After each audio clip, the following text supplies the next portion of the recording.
אנחנו נמצאים כאן בנקודה שסוחבים על הגב שלנו שנה ו4 חודשים, מורכבים מאוד, מאתגרים מאוד. עברנו בשנה ו4 חודשים האלה, אפשר לומר, גיהנום בכל המישורים. וגם במידה ועכשיו נקבל זיכוי מלא מוחלט, יש לנו תהליך של שיקום ארוך לפנינו. איך נחזור לשגרה? איך נחזור לשגרה? אנחנו גמורים. מי יפצה? מי ייתן את הדין וחשבון על זה? אנחנו היינו ככה במשך שנה ו4 חודשים. זה רק התפוצץ עכשיו. אנחנו גאים שנבחרנו במשימה, קודם כל, המורכבת, להתעסק עם התתי אדם. עוד לא הספקנו להקל. לפחות אני לא הספקתי להקל עדיין עם מי התמודדנו, מה אמרו עלינו, גם בתוך המכלאות וגם בחוץ. שנה ו4 של טלטלה. ויש לנו בסוף ילדים, אנחנו לא יכולים להישבר. הילדים עוברים טלטלה קשה מאוד. הגדולה כבר מבינה, הבינוני גם כן. הקטן לא הבין באותה תקופה, הוא רגיל שהייתי מתקשר אליו בערב בווידאו, ופתאום אבא לא מתקשר, אבא בכלא, על כלום. לא קל.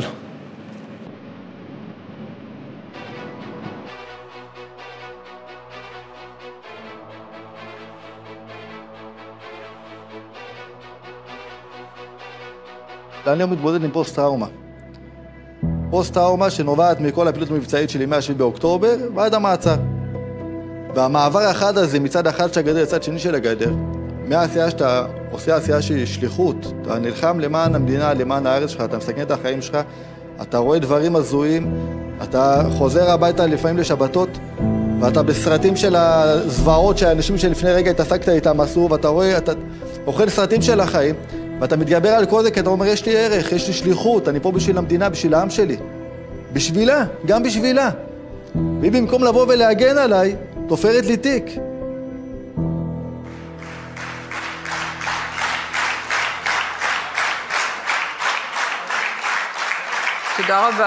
תודה רבה. בוקר טוב לכולם. בימים אלה מתנהלות חקירות פליליות על ידי גורמי הצבא לבירור חשדות להפרות דין במסגרת הלחימה. אני היום מתמודד עם פוסט-טראומה, אני לא ישן בלילות, אני חי על כדורים. אני לא מתפקד בבית היום. אני לא מתפקד היום. יש לי אישה, יש לנו ילדים, אבל אבא לא מתפקד. אבא ישן בספה, אבא הולך, אבא לא יוצא מהחדר, אבא מתנתק. זה חיים אחרים לגמרי.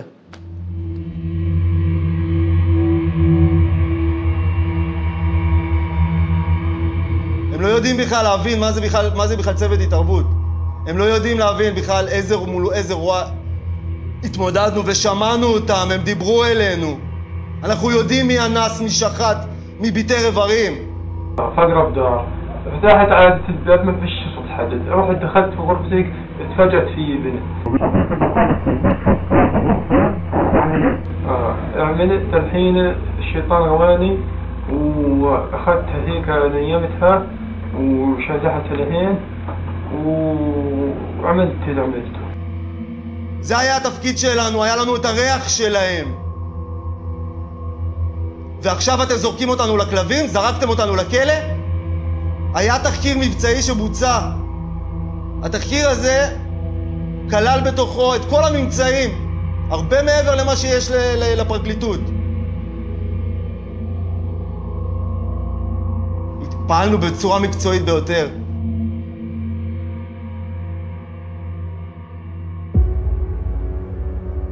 כוח 100 זו יחידת התערבות שנועדה כדי לטפל באירועי קיצון מחוץ למתחמי הנוח'בות ובתוך מתחמי הנוח'בות.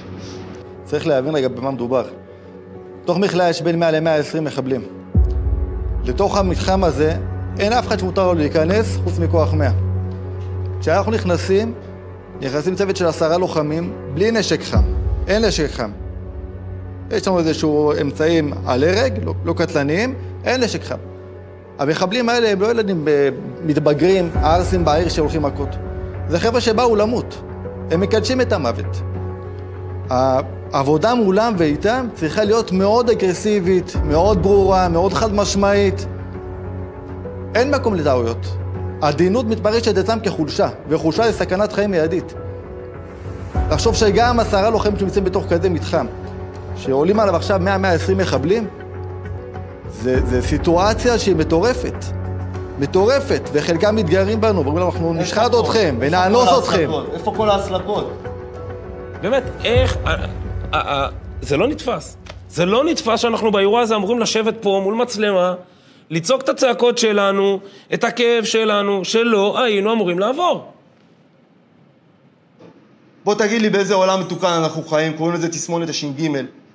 נפנו עלינו כי עלינו הכי קל לעבוד. הכי קל ליפול עלינו, על הש"ג, על הלוחם בקצה. לוחם בקצה לא צריך להסתובב עם עורך דין, צמוד. לוחם בקצה צריך שיפתחו לו את הידיים ויתנו לו לעבוד. אתם מדברים איתי על ערכיות? החיילים האלה זה החיילים הכי ערכיים שיכולים להיות בעולם. זה חיילים בני 40 פלוס. זה לא ילדים. זה אנשים עם משפחות. אתם תגידו שאנחנו הוצאנו את האיבר מין שלנו ואנסנו? אנחנו דחפנו מקלות של מטאטא? אנחנו השתמשנו בחפץ חד, תראו לנו. אנחנו זועקים לשמיים, תראו לנו את הפיברוק הזה. אתם לוקחים סיטואציה, שמים טשטוש ומנתחים על חשבון הראש שלנו? איפה זה קיים דבר כזה? אנחנו מילואימניקים. תשמרו עלינו. תיתנו לנו לנצח את המלחמה. תנו לנו גב. כל כך היה חשוב לנו לשמור על הערכים, כי ידענו שהמקום הזה נפיץ. מעבר לזה שזה נפיץ, כי אנחנו גם בני אדם, ואנחנו לא כמוהם. היה לנו דגל הנובה ודגל ישראל בפלוגה. כל תדריך ליד הדגל וליד דגל הנובה. כדי לזכור שזה מה שמקדש את העם. מה עשו לנו? אבל מצד שני לזכור שאסור לנו לעשות טעויות, כי יש לנו חטופים ויש לנו חיילים, ואנחנו בני אדם לפני הכל.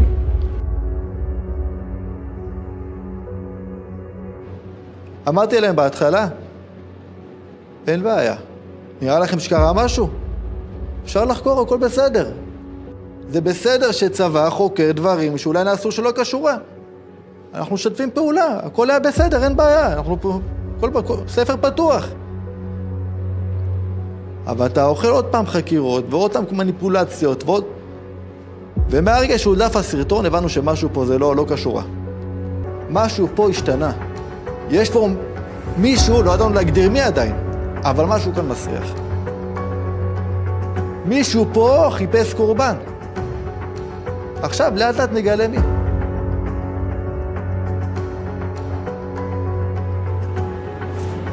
עצוב, פשוט עצוב. גיא פלג מביא לראשונה את התיעוד. תחילת החודש שעבר, שעת ערב מאוחרת, מחנה הכליאה ראיס דה תימן. עצורי חמאס שוכבים על הרצפה כפותים, עיניהם מכוסות. הנה כאן קבוצה של חיילי המילואים מכוח 100. הם לוקחים את המחבל, הנה הם כאן בפינת המתקן, כנראה מודעים למצלמות האבטחה ומנסים להסתיר מעשיהם במגינים. הצילום כולל תיעוד של העבירה מיוחסת לאנשי המילואים, מעשה סדום בנסיבות אינוס. ערוך, מגמתי, ולצייר אותו עם איזשהו קול כזה, ועם טשטוש, כאשר אין כלום ושום דבר. אז למה עשיתם את זה? למה אתם פוגעים בנו? מה המניע? אנחנו שואלים שאלות אמיתיות, מה המניע? למה? הרי אם חשבתם שיש משהו ויש לכם הכל, תשמרו אצלכם, בואו נטפל בתור בית המשפט, נראה מי צודק. משפט צדק, הגיוני לחלוטין. לעצור אותנו עם מסכות על הפנים? מה קרה? למה להם לא קראו פלנגות שעוצרים אותך עם מסכות על הפנים? תן לעדכן את האישה, את הילדים, תזמין אותנו לחקירה, נבוא. מה, אנחנו נברח? לאן נברח? בפרשה הזאת צריך להזכיר את הדברים הבאים כי מנסים לטשטש אותם. פרשת שדה תימן היא לא פרשה של בידוי ראיות. פרשת שדה תימן אינה פרשה של עלילה שהעלילו על לוחמי צה"ל. פרשת שדה תימן היא בראש ובראשונה פרשה שבה 5 אנשי מילואים של צה"ל התעללו התעללות מחרידה. איפה חזקת החפות לאנשים שנתנו בשבילכם, בשבילם? לא רוצה מדליה, רוצה רק צדק, זהו, לא רוצה כלום. לא כובע, יש אנשים שעשו פי 1000 מאיתנו. וכל מילואימניק שיצא בשביל העשירי ונלחם, הוא מלח הארץ, קודם כל. הוא צריך לקבל הגנה מהמדינה, מהצבא, מכולם. ואם אתם חושבים במשהו, תנו לנו לפתור את זה בתוך בית המשפט, כמו שצריך, בלי רעש. ואני גאה בכל מי שהגיע, ותמך בנו, וצעק את הצעקה שלנו שאנחנו לא יכולים, בשביל המשפחות, בשביל האמת. טוב, אנחנו יכולים, שוב, אני אחזור על ההודעה של צה"ל, וזה בהחלט דרמטי. נפתחה חקירה, דובר צה"ל אומר, נפתחה חקירה פלילית בעניין פרסום הסרטון בשדה תימן, ונבדקת מעורבות גורמים בפרקליטות הצבאית. בשלב זה אישר הרמטכ"ל את בקשתה של הפצ"רית לצאת לחופשה עד לבירור פרטים נוספים בנושא. היום אני מתחיל לחשוב מה התשובה, אבל אני לא יודע באמת, אני לא יכול להניח הנחות מה התשובה. כי אני רואה מה קורה כרגע. כמו שאמרת בהתחלה, אני רואה בסוף מי הדליף, מי הודע. לא בחקירה, היא הודתה במכתב, הפצ"רית. כל החקירה הזאת היא מזוהמת. אני לא יודע, אבל אני אומר, בסוף היא הודתה, היא רשמה במכתב שלה. אני אישרתי את ההדלפה. אז למה שיקרת לבג"ץ? למה, באמת, למה? נתתם לנו תשובות, הרבבתם אותנו פה עם סגן הפצ"רית, אני הייתי פה באופן אישי, היום אנחנו רוצים תשובות. ואם אתה לא תיתן תשובות, אנחנו נגיע לכולכם. כל מי שמאיים, או זה, כל החולטה הזאת, אנחנו נחשוף, תצלמו אותי, הכל לאט לאט, הכל יגיע, בדיוק. תשמע, אנחנו כועסים. אנחנו כועסים כי אתה רואה דיון בכנסת ישראל. מגיע סגן הפצ"ר. אני לא מבין במשפטים כלום. לצערי, בשנה וחצי האחרונות התחלתי להבין. ተጠባባቂ ወታደሮች የኳህ 100 የሚባለው የነሱ ነው የነሱ ከዛ መሐከል የወንጀል ሰርተዋን ተብለው ተጠርጥረው የነሱን ጉዳይ ነው ያየነው አሁን ደግሞ መስመር ላይ የሥራ ባልደረባችን አቶ ፋሲል ይገኛል ጤና ይስጥልን አቶ ፋሲል ጤና ይስጥልኝ ሽሎሞ እንዳልከው አዎ 100 ቡድን የተሰኘው አባላት ያው በተዘረጠሩበት ወንጀልን በማስመልከት ነበር ዘገባው አይቀርበው እንደሚታወቀው ሁሉ በእነዚህ አባላቱ ምርመራ ምክንያት አሁን ካለንበት ደረጃ ልንደርስናል የጠቅላይ አቃቤ ሕግ የወታደራዊ ጠቅላይ አቃቤ ሕግ ጀነራል በዚህ ጉዳይ ላይ ተጠርጥራ እየተመረመረች ነው በአሁኑ ወቅት አንተም በዜና ገልጸው ሊሆን ይችላል እንደገና ራሷን ለመግደል ሞክራለች ተብሎ ኢሲሎቭ ሆስፒታል ትገኛለች የለቱ ትልቁ ዜና ሽሎሞ እንደሚባለው ሆነ በዚህ ሰዓት ካውንድረስ እርግጠኛ አይደለም በዚህ ሰዓት ሃዳር ጎልድን ከ14 አመት በፊት ይቅርታ ከ11 አመት በፊት ሱቄታ መተሰኘው ዘመቻ በሐማስ አስከሬኑ ተጠልፎ የነበረው ጀግና ወታደራችን ከ11 አመት ተኩል በኋላ በዚህ ሰዓት አስከሬኑ ወይ ማዕጽሙ አስከሬኑ እንኳን ማለት አይቻልም ይመለሳል ተብሎ እየተጠበቀ ነው ይህ ሁኔታ የሚያሳየው እንግዲህ ሽሎሞ እስራኤል ምን ያህል ለልጆቿ ለወታደሮቿ ለዜጎቿ ታጋይና መስዋዕት ከፋይ እንደሆነች ነው ከ250 በላይ ተጠልፎ ነበር በዚህ በጥቅምት 7 የሐማስ ዘመቻ እስካሁን ድረስ ከአራት በስተቀር ሁሉም ተመልሰዋል ሃዳር ጎልዲን ከተመለሰ በተለይ ሃዳር ጎልዲን መመለስ ከዛ በፊትም ከ10 አመት በላይ የቆዩትና በራ መንግስቱ መመለስ የሁሉንም ልብ የነካ ነው ጠቅላይ ሚኒስትሩ ዛሬ በካቢኔት ስብሰባ መግቢያ ላይ መግለጫ ሰጥተው ነበር በሌላ አገሮችም እንደዚሁ መዳረሻቸው የጠፋው ወታደሮች ሌላው ቀርቶ ኤሊ ኮሄን በ1960ዎቹ ዓመተ ምህረት የእስራኤል ሰላይ ሆኖ በስቅላት በሶሪያ የተቀጣው ምጭምር አጽም ለማስመጣት የሚደረገው ጥረት እንደቀጠለ እንደሆነ ተቆሟል አሎሞ አለው አቶ ፋሲል እኛ ጋር አዎ በጣም እናመሰግናለን በእውነት የሃዳር ጎልዲን መመለስ ጉዳይ እሱን በተመለከተ በአሁን ደቂቃዎችን የቀይ መስቀል ለኛ ወታደሮችና ለኛ የደህንነት አባላት እንደሚያስተላልፉ እየተነገረ ከዚህ ጀርባም አሜሪካውያኖች በከፍተኛ ደረጃ ከፍተኛ እጃቸውን እንዳስገቡና የሆነ ዲል አለ ወይም የሆነ ስምምነት አለ እና በነገው ዕለትም ቪትኮፍ እና ኩሽነር ይመለሳሉ ጠቅላይ ሚኒስትር ቢንያሚን ኔታንያሁና የሱን ካቢኔ ተወካዮች ያገኛሉ ይሄም ጉዳዩ በጣም አሳሳቢ ወይም ጉዳዩ አሳሳቢ እንደመሆኑና ወነሱ እዚህ መምጣታቸው በነገው ዕለት የጠቅላይ ሚኒስትር ቢንያሚን ኔታንያሁ የፍርድ ጉዳይ በምስክርነት በነገው ዕለት እንደማይሰማና ቪትኮፍንና ኩሽነርን እንደሚያገኛቸው ነው ይህን ተያይዞ ደግሞ በዛሬው ዕለት የአሳዱ መሪ ወደ የሶሪያ መሪ ቅርታ ወደ አሜሪካ ዘምተዋን አቅንተዋን ይሄንን በተመለከተ ምን የሚጠበቅ ነገር አለ በሱ ከተመለሰ ደግሞ የሳውዲ አረቢያው አርጋ ወራሽ እንዲሁም ወደ አሜሪካ ያቀናሉ ነገሩ እንዴት ነው አቶ ፋሲል እንግዲህ በአጠቃላይ ሁኔታ ስንመለከተው በሁለት ብዙ ዜናዎች ነው ያሉን ዛሬ አቶ ሽሎሞ በኋላም ዘጌቱለህ ከኮሎኔል መኮንን ጋርም በኋላም ደግሞ ፖለቲካውንና ህጉን ተጨባጭ ሁኔታ በማስመልከት ከህግ ጠበቃ ቢተው ጋር በሰፋ ያለ ውይይት አድርጋለን አሁን ባልከው ርዕስ ላይ ስንመለከት በሶሪያ ብንጀምር የሶሪያው አዲሱ ፕሬዚደንት አሻራም ትላንት አሜሪካ ገብቷል በነገው ዕለት ከፕሬዚደንት ዶናልድ ትራምፕ ጋር ተገናኝተው ይነጋገራሉ ተብሎ ይጠበቃል የተለያዩ ስምምነቶችም ላይ ደረሳል የሚል ግምት አለ በዚህ ምክንያት ይመስላል ከሰባ በላይ የሚሆኑ የዳይሽ አባላት በሶሪያ እየታደኑ በቁጥጥር ስር ውለዋል ወደ ኩሽነርና ወደ ዊትኮፍ ስንመለስ ደግሞ እንግዲህ እንደገለጽነው አራት ተጠላፊዎች ብቻ እንደቀሩ ገልጸናል እነሱንም እንግዲህ በዚህ በሁለትና በሶስት ቀን ውስጥ ይመለሳሉ ተብሎ ይጠበቃሉ እነዛ አራት ተጠላፊዎች በተለይም አዳር ጎልዲን ከተመለሰ በኋላ በሐማስ እጅ የሚቀር የለም ስለዚህ ሁለተኛው ዙር ስምምነት መተግበር አለበት ማለት ነው ይህን በማስመልከት ይመስለኛል ዊትኮፍና ኩሽነር ወደ እስራኤል የሚመጡት ሁለተኛው ዙር ማለት እንግዲህ አንተም ታውቀዋለህ ሐማስ ትጥቁን መፍታት አለበት በአንጻሩ ደግሞ ሐማስ ትጥቁን አልፈታም እያለ ነው ይህ እንግዲህ ወሳኝ የሆነ ደረጃ ላይ ነው የምንደርሰው ማለት ነው እንግዲህ በአሁኑ ወቅት እስራኤል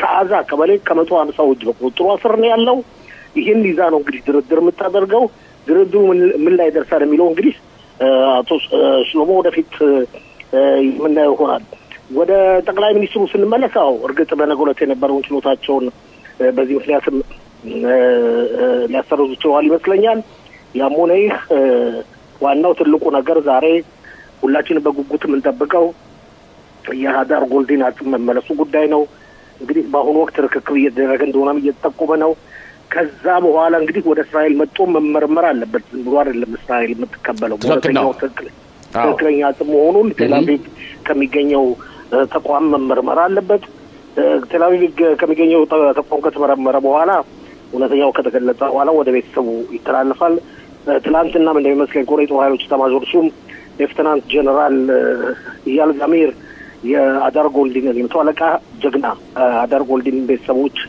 አነጋግረዋቸዋል ቤተሰቦች በእውነት ትህትና ያላቸውና ጀግና ቤተሰቦች ናቸው ማለት ይቻላል ይኸው ታግሰው ከ11 ዓመት ተኩል በኋላ የልጃቸውን አጥም እንደሚቀበሉ ተስፋለን እስራኤልም ህዝብ እንደዚህ ወጉት ይበዚህ እንዳለም በትላንትናው ዕለት ከትላንትና በስቲያ የተመለሰው ኢታን ኸን የተባለው ወታደር የቀብር ስነ ስርዓት በዛሬው ዕለት ሽሎሞ ተፈጽሟል የእስራኤል ህዝብም በሚገርም ሁኔታ አስከሬኑ ወይም አጽሙ በሚያልፍበት መንገድ ሰንደቅ ዓላማዎችን ይዞ እየቆመ ኢታን ኸንን በክብር ሸኝቶታል አቶ ፋሲል ከዚህ ላይ ምናልባት ማስታወስ የምንፈልገው ነገር ቢኖር አዳር ጎልዲን በተመለከተ የሥራ ባልደረባው ወይም ወታደራዊ ጓደኛው ሻውል የእስራኤል መከላከያ አስከሬኑን እዞ መጥቷን እንደዚሁም በስምምነቱ መሰረት ደግሞ በሚደረጉት ስምምነቶች ከኛ አብራክ የወጣው አበራ መንግስቱ በተለይ ይሄ ቴሌቪዥን ጣቢያ የማይረሳው የነበረው አበራም ተመልሷን እንዲሁም ኢሻም ሳይድ ተመልሷን እነዚህ አራቱ ብዙ ዘመናት በአዛ ውስጥ ተቀብረው የቆዩ ናቸው ማለት ይቻላል ይሄ እነዚህ አራቱ በሁለቱ በህይወት የሁለቱ አስከሬን ጉዳይ በዚህ ፓራግራፍ የተዘጋ ይመስላልና በጣም ጥሩ ነገር ነው እንዳልከው በርግጥ የአዳር ጎልዲን ጉዳይ መጀመሪያ ተመርምሮ ይፋዊ መግለጫ እስከሚሆን ድረስ ሁላችንም በተስፋ ግን እንጠብቃለን ሌላው አቶ ፋሲል ባንድ ቃል እንድትመለከተው የማየው አዘርባይጃን የምትባል የሙስሊም ሀገር ከአብርሃም አኮርድ አባል ሆናለች ያ ማለት ትራምፕ ዘውት ያሉት ነው አዘርባይጃን ካዛክስታንና አዘርባይጃን ካዛክስታን አላወቀው ነው ሁለቱም አዎ ስለዚህ ይሄን ምናልባት በኋላ በመጨረሻ ላይ በመናደርጋቸው ውይይቶች ማጠቃለያ አዎ በማጠቃለያ እናገርበታለን ሁለቱም ሀገሮች እስልምናውያን ተከታይ ሀገሮች ናቸው ግን ለዘርተኛ ሀገሮች ናቸው አዲስ ነገር አይደለም ከእስራኤል ጋር ረጅም ጊዜም ግንኙነት አላቸው እስራኤል የኢራን ጎረቤት ከሆነችው ከአዘርባይጃን ጋር ብዙ ነገሮችን እያደረገች ነው እንግዲህ በኋላ በማጠቃለያው ላይ በሰፊው እንነጋገርበታለን እናመሰግናለን ተፋሲል እንጠብቃለን አሁን ቀጥታ ወደ አንተ ሌድና ትልቁ ዜና አሁን የሃዳር ጎልዲን ጉዳይ ነው አንተ ወታደር ነበርክ ወታደር በነበርክበት ጊዜ ነው ሰውየው የተጠለፈ ምን ስሜት ይሰማሃል ስለ ዛሬው ድል ማለት ይችላልው እንኳን ይህ ወታደር የዛሬ 11 አመት በራፋህ አካባቢ በጦርነት የጦርነት ባቆምነበት ሰዓት ሐማስ ያገተው በዋሻ የጠለፈው ነበር እንኳን ተመልሶ ገና ወሬው ሊመለስ ነው ሲባል በጣም ደስ የሚል ወሬ ነው የመጨረሻው ደግሞ እስራኤል ሀገር ተመልሶ እናት አባቱ ከ11 አመት በኋላ የመቃብር ስነ ስርዓቱ እንዲከበርና ለነሱም እፎይ የሚሉበት ጊዜ ቅርብ እንዲሆን እመኛለሁ በመሰረቱ በእውነት ትልቅ ደስታ ነው መከላከያ ግዴታውን ወጥቷል ማለት ይችላል ምክንያቱም ይህ ወታደር የተጠለፈው በጦርነት ጊዜ ነው 11 አመት ሙሉ መከላከያም ሆነ የእስራኤል መንግስት በድርድር ማስመለስ አልቻለም ነበር በአሁኑ ሰዓት ግን ሐማስ የራሱን ሰበብ ለመሸፈን በራፋህ አካባቢ በአንድ ዋሻ በእኛ በያዝነው ምድር ላሉ ከ150 እስከ 200 የሆኑ ቴሮሪስቶችን ለመልቀቅ ሲል ደብቆት የኖረውን ለብዙ አመታት ደብቆት የኖረውን ሀብት ዛሬ ነው ለቃለው ብሏል ይሄም ትልቅ የምስራች ነውኛል መኮንን እዚህ ላይ አሁን ድሉ ቢሆንም ከጦርነቱ ከመጀመሩ በፊት የሃዳር ጎልዲንና የሻውል ቤተሰቦች በከፍተኛ ደረጃ ሰላማዊ ሰልፍ ያደረጉ እነሱ የለመኑ ክነሰት እየሄዱ እየጮሁ ግን ጉዳያቸው ከጆሮ ላይ የደረሰ አልመሰለኝም ነበርና አሁን ግን ከጦርነቱ እንደውም ሲሉት የነበረው ሃዳር ማይመጣ ከሆነ ሻውል ማይመጣ ከሆነ ሌላ ጦርነት ሊከፈት ይችላል እና እነዚህ ሰማዕታት መመለስ አለባቸው ግዴታ የማስመለስ ኃላፊነት አለብን ይያሉ መንግስታትን ሲጠይቁ ቆይተዋልና አልተሳካላቸውምና ይሄስ እንዴት ታየዋለ ካለው በኮንቴክስቱ ሁኔታ ማለት ነው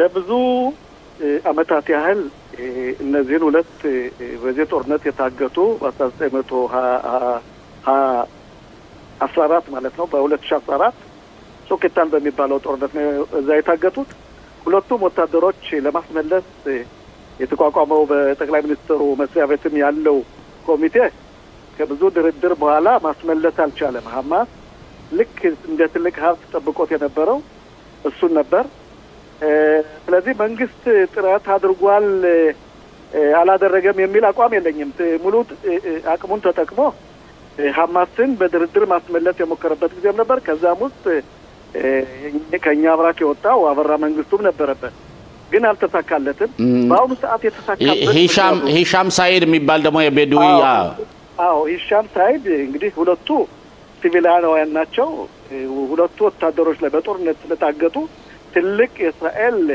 አደርነት አለባት ውለት አለባት የታገቱ ወታደሮችን ማስመለስ ግዴታዋም ስለሆነ ትልቅ ጥረት ነበር እነዚህ አልተሳካም በአሁኑ ሰዓት ሁሉም የተመለሱበት ምክንያት ሂሻምም አበራም ጎልድና ሻኦልም በኦፕሬሽን በዘመቻ የተመለሱበት ምክንያት እኛ በአዛ ውስጥ በመንቀሳቀሳችን ነው ዘመቻ በመደረጉ ነው አሁን ደግሞ እንደው ጠቅለል ባለ ሁኔታ ምነግርህ ህብረተሰቡ እንዲያውቁና ልብ እንዲል ፈልገው ሐማስ ለጥቅሙ እንጂ ጎልድንን ለዘላለም አግቶት ቢኖር ይመርጥ ነበር አሁን ግን በአሜሪካ በኩል ያለው ለእስራኤል መንግስት ትልቅ ተጽዕኖ አለ ከአዛ ውስጥ ከብጫው መስመር እስራኤል በያዘቻቸው ቦታዎች ከ150 እስከ 200 የሚሆኑ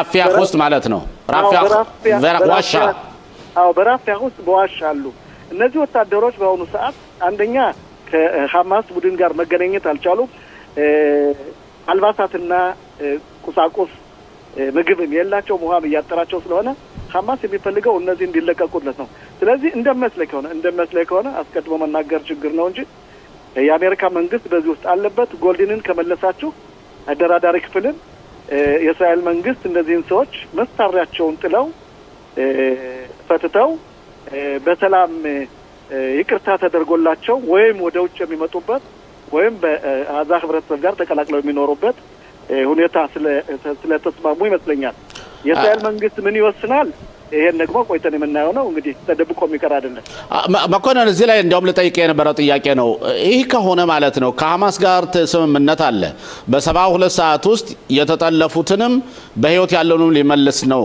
ከዛ በኋላ በህይወት ያሉትን በ72 ሰዓት ከመለሰ በኋላ ግን በአስከሬኖች ላይ በ48 አስከሬኖች ላይ 28 አስከሬኖች ላይ ብዙ ጨዋታ እየተጫወተና ህይወቱን ለማስራዘም ሐማስ የሚያደርገው ቀልድ እንደሆነ ቲርሎል እንለዋለን በዕብራይስጥ እንደዛ ነው የሆነውና አሁን ደግሞ እስራኤል አጋጣሚ ሆኖ በራፊያ ውስጥ እነዚህ ከ150 እስከ 200 ያሉት ሽብርተኞች የታጠቁ ኃይላት እነሱን እስራኤል እጃቸውን እንዲሰጡ እንደማድረግ ለምን ነው እንደገና እንደ አዲስ ስምምነት ከአሃዳር ጎልዲን ጋር ይሄ ጉዳይ ሊታይ የሚችለው ይኸውልህ ነገሮቹ ውስብስብ ናቸው አንተ በፖለቲካው ከኔ የበለጠ ታውቀዋለህ አንድ ስምምነት ስትፈጥር ሁለተኛው ደረጃና ሶስተኛው ደረጃ ለመሄድ ሐማስ ትጥቁን ለማስፈታት በእስራኤል ሀገር ውስጥ በአሜሪካ የሚመራ ኮማንድ ፖስት እንዳለ ታውቃለህ ይህ ኮማንድ ፖስት ስራውን እንዲጀምር እንግዲህ አንድ ወር የሆነው ነው እንግዲህ በቅርብ ቀን አንድ ወር የሆነዋል ከ23 ቀን በላይ በቅራት ጋር አካባቢ ራሱን አዘጋጅቶ እየተሄደ ነው የትራምፕ ስምምነት ያደረጉት ትራምፕ ከእስራኤል መንግስት ተጽዕኖ ያላቸው ጥያቄው የእስራኤል መንግስት የሚጠይቀው ጥያቄነት ሰዎች እጅ ሰጥተው ወይም ወደ እስር ቤት መምጣት አለባቸው እንጂ አንፈታም ብሎ አቀርቧል ግን እንደመስለኝ ከሆነ የትራምፕ አድሚኒስትሬሽንና የትራምፕ ልዩ ተወካዮች የሚሉት ሐማስ ከሞላ ጎደል የሚችለውን ያህል እየሰራ ነው ለወደፊት እነዚህ ጎልድንን ከመለሰና 4 የታገቱ ሲቪላውያን ከተመለሱ ከሞላ ጎደል ራሱን ስምምነቱን እንደጠበቀ ተቆጥሮለት ወደ ሁለተኛ ደረጃው ንግባ ነው የሚሉት ሁለተኛ ደረጃው ደግሞ ለእስራኤል የሚጠቅምበት አንድ ነገር አለ አንደኛ ሐማስ ገዥኑ አይኖርም ምክንያቱም ሐማስ የሚፈልገው ጊዜ ማማዘዝና አንተ ልክ እንዳልከው አንተ ራሱን እንደገዥ አድርጎ ለመቁጠር ወታደሮቻችን ለቅቄያለሁ ለማለት የታሰሩ ወገኖቻችን አስፈትቻለሁ ለማለት እና ወገኖችን በአዛ ላይ የራሱን ህዝብ እየገደለ እየጨቆነ ለመኖር ነው የሚፈልገው መሳሪያ ሚሊሻዎችን እየመለመለ ግን ይህ በመሆኑ የአሜሪካ መንግስትና አደራዳሪዎች ቀልጠፍ ብለን ሁለተኛ ደረጃውን እንግባ ሐማስ መሳሪያውን ይፍታ ዋሻዎቹ ይፍረሱ አዛን መልሶ መገንባት የሚገነባው ቡድን ይቋቋም የሚለው አካሄድ ምናልባት ለእስራኤል ለወደፊቱ ጥቅም ይኖረዋል ስለሚባል እንጂ እነዚህ በእኛ ስር ያሉትን ሰዎች ይዞ ማምጣትና ወደ ፍርድ ማቅረብ ይቻል ነበር ነገር ግን ለሐማስም ይሄን ነገር በሰላም እንዲፈታው በሰላም መሳሪያውን እንዲፈታና ወደ ግዛቱን እንዲተው ሲባል ይሄ ነገር ሆኗል ማለት ይችላል ሊሆን ይችላል ማለት ይችላል ሌላው ኮሎኔል መኮንን የሚወጡት ዜናዎች እንደምናያቸው ከሆነ የአሜሪካ መንግስት በቅሪያት ጋት ባቋቋመው ኮማንድ ፖስት መሰረት እስራኤል የሰብአዊ እርዳታዎችን የሚገቡትን በደንብ ፈቃደኛ አይደለችምና ቀስ እያለ ስለምትሰራ እርዳታዎች በደም እየገቡ አይደለም ብሎ እስራኤልን ከእስራኤል እጅ ነጥቆ የአሜሪካ መንግስት ኃላፊነት ወስዶ አሁን ሎሪዎችን የጭነት መኪናዎችን ሰባዊ እርዳታ ዘው የሚሄዱትን እያስገባ ነው የአሜሪካ መንግስትና እዚህ ላይ የአሜሪካ መንግስት ሙሉ በሙሉ በቃኛን ተቆጣጣሪ ማለት ነው አቶ መኮንን እንዴት ሊሆን ይችላል ወደዛ ከበደ በፊት የእስራኤል መንግስት እና መከላከያ ጠላቱን እየጦረ ጠላቱን የሚወጋውን ኃይል ምግብ እየሰጠ ውሃ እየሰጠ ነዳጅ እየሰጠ ለሁለት ዓመት ያህል ምንም ሳያቋርጥ ይሄን አድርጓል በየትኛውም ዓለም ይሄ ነገር አይታወቅም ይሄ ነገር ተሰምቶም ታይቶም አይታወቅም ለጠላትህ ነዳጅ አትሰጥም መሳሪያ አትሰጥም አልባሳት አትሰጥም ነዳጅ አትሰጥም ውሃ አትሰጥም ምግብ አትሰጥም የእስራኤል መንግስትና የእስራኤል መከላከያ ግን ይሄን ለሁለት ዓመት ሙሉ በሙሉ ሰጥቷል እንዲያውም ባለፈው ጊዜ እንደምታስታውሰው ምግብ ጎሏል ሲባል ፎርጂድ የሆነ የተሳሳተም ምስሎች ያቀረቡ መጨረሻ ላይ ሲታይ በፈለጉት ቦታ እየበሉ እየጠጡ ምንም አይነት የምግብ እጥረት እንደሌለ ታወቀ አሁን ግን ምናልባት እንደሚመስለኝ ከሆነ ይሄን ነገር እስራኤል ከመቆጣጠር ይልቅ ሐማስን ይሄ ሁሉ የሚደረገው ለምን መሰለ አንደኛ የሐማስን የአዛን ህዝብ ሐማስ ገዢ አይደለም ለማለት ነው እኛ የምናቋቋመው ኮማንድ ፖስት ምግብ ያከፋፍላል ውሃ ያከፋፍላል አዛን መልሶ ያቋቋማል ከእንግዲህ በኋላ ሐማስ በአዛ ውስጥ ገዣችሁም አይደለም የሚል መልእክት ለማስተላለፍ እንጂ የእስራኤል መንግስት ያጎደለው ነገር የለም የእስራኤል መከላከያ ሙሉ ስራውን እየሰራ ነው ግን ከዚህ ተቋቋመ መንግስት ዝም ብሎ ከሚቀመጥ ይልቅ ይሄን ቢያደርግ ይመረጣል ተብሎ የተስማሙበት ይመስለኛል ጥሩ ነው መጥፎ ነው የሚለውን ግን ወደፊት እናያለን ለእስራኤል መንግስት ግን ዋናውና አስፈላጊው ልብበል አዛ መስልስ ያለው አማጺያን ቡድን ሐማስ መሳሪያውን ከጣለ ይህ ትልቁ ኢላማችን ነው ተፈታ ወደ ውጭ ከሄደ አዛን እሱ ገዥ ካልሆነ የወጣንባቸው ኢላማዎች ሙሉ በሙሉ ተሳካ ማለት ይቻላል የቀረውን ዋሻዎችና ሌሎችን እንደምታየው መከላከያ በአሁኑ ሰዓትም በደቡብም በሰሜንም በመካከለኛው አዛም እያፈረሰ ነው ይሄ ደግሞ ይቀጥላል ኦኬ ኮሎኔል መኮንን አንድ ደቂቃ ተኩላለን ወደ ሂዝቦላ ለወስድ ነው አቶ መኮንን ሂዝቦላ እንደሚባለው ከሆነ የኢራን መንግስት አሁን $1 ቢሊዮን መድባለት ያገንዘቡ ገብቶ ራሱን እንደገና ያንሰራራ የጦር መሳሪያ እየገዛ የጦር መሳሪያ ያገባ የፋይናንስ ችሎታውን ሁሉ ያዳበረ አሁን ተመልሶ ራሱን ያገገመ ነው ይባላል የሊባኖስ መንግስት ደግሞ የጦር መሳሪያውን ማስፈታት አለበት ይባላል ኮሎኔል ምንድነው ጣጣው የሂዝቦላ ሁኔታ እኛ ተቀጠቀጠ ተመታ እንላለን ግን አገግሞ እየተነሳ ነው ትክክል አንደኛ የሊባኖስ መንግስት በስምምነቱ መሰረት የሂዝቦላን ትጥቅ መፍታት ነበረበት ከሞላ ጎደል በፈለስቲናዎች አካባቢ የሚገኘውን መሳሪያዎች ሰብስቧል ሺዎችና የሂዝቦላ ቡድናት መፍታት አልቻሉም አልፎ ተርፎ አንተ እንዳልከው አንዳንድ ቦታዎች ላይ እየተንቀሳቀሱ መሳሪያም ሆነ ፋብሪካዎችን ለመክፈት ይሞክራሉ መከላከያ በየቀኑ በየሰዓቱ በማየት በመረጃ በመያዝ ውጊያ ያደረገ ነው ይህ ሁኔታ ወደየት ነው አዝማሚያው ካልከይ ግን እስራኤል ሙሉ ዝግጅት አድርጋለች የአሜሪካ መንግስት በአሁኑ ሰዓት በአንዋ በጆሴፍ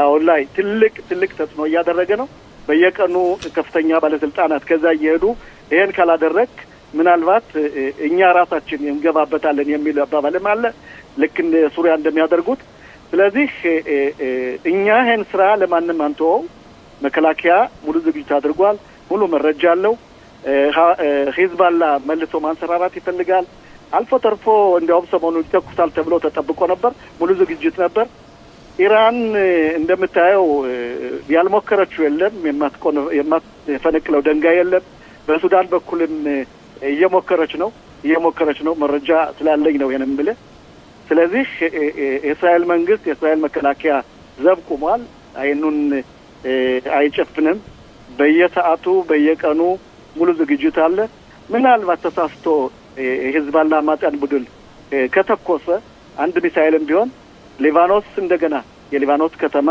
ቤሩት ልክ እንዳለፈው ጊዜ ዱቅና አመድ ትሆናለች ማለት ነው አው መኮንን ተስፋ በጣም እናመሰግናለን ለነበረን ቆይታ ብዙ ጥሩ ትንታኔ ነው የምትሰጠን መልሰን እስከምናገኝ ድረስ ነገ ወይም ከነገ ወዲያ በጣም እናመሰግናለን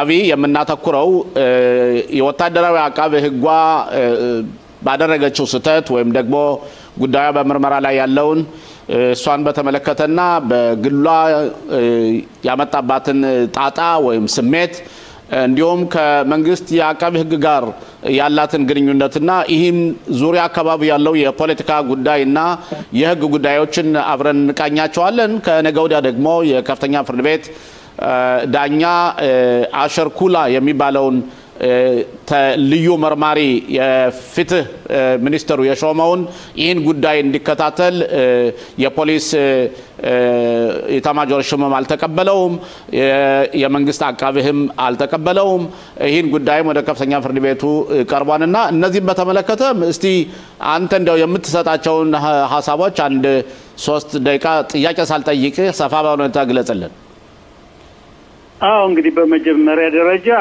የወታደራዊ አቃቤ ህግ ማለት የሀገሪቱ ዋና እንብር የሀገሪቱ ዋና ህጋዊ ምክራዊ አስተዳደራዊ የሚሳተፍበት የሚሆንበት ጉዳይ ስለሆነ ከዚያ ቦታ የሚደርሱ ሰዎች በደንብ ተመርጠው ተጣርተው ንጹህ አገራዊ ፍላጎት ፍቅር ያላቸው መሆን አለባቸው እንጂ እንዲሁ ዝም ብሎ በለብለብ የሚሾም መሆን የለባቸውም በጣም ያሳዝነው እዚህ ሀገር አገሪቱ ትንሽ ናት አገሪቱ ተቋቋመች ገና 80 ዓመት አልሞላትም ያን ጊዜ በየሀገሩ ወደ እስራኤል ሀገር የመጡ አዲስ ገቢዎች እዚህ ቦታ ለመድረስ ብዙ ጥረት ያደርጉ ነበር ብዙ ሰው መታወቅ ነበረባቸው ስለዚህ በአንዳንድ መንግስታዊ መስሪያ ቤቶች አንዱም ያውቀው አንዱ ዘመዱን አንዱ እንደዚያ ያያሉ የመጓተት ሁኔታዎች አሉ ቤትም ቦታ ያለ ነው ስለዚህ ስተትዮይቱ አሁን ያደረገችው ጥፋት ምስጢርና አውጥቶ ለጋዜጠኛ መስጠት በርግጥ ይሐዲስ አይደለም በየትኛውም መንግስት በየትኛውም ቦታ በፖሊስም በወታደርም በህግ ጠበቃም ቤትም በለው የሚሆን ነገር ነው የዲሞክራሲ ሀገር ይሆናል ግን አንድ ምስጢር ማውጣቱ ሁለት ሚኒስትር ከወጣ በኋላ ወደ ከፍተኛው ፍርድ ቤት ቀርበው ፍርድ ቤቱን ለማሳሳት የተደረገው ቃለ መሐላ ወይም ታጽር የሚባለው የውሸት መስጠት እንደገና ደግሞ አሁን ታግደው ባሉበት ጊዜ ስልክን ባህር ላይ መጣል ፍጹም የማይጠበቅ ነገር እንዲያውም የበለጠ በጉዳዩ ሰርገው የገቡና ነገሮችን ለማጋለጥ የተደረገ ሻጥር እንደሆነ ይታያል ይሄ እንደማየው ከሆነ በቀይ ክንፉም ሆነ በግራ ክንፉ እቺ የወታደር አቃቤ ህግ ያደረገችው ነገር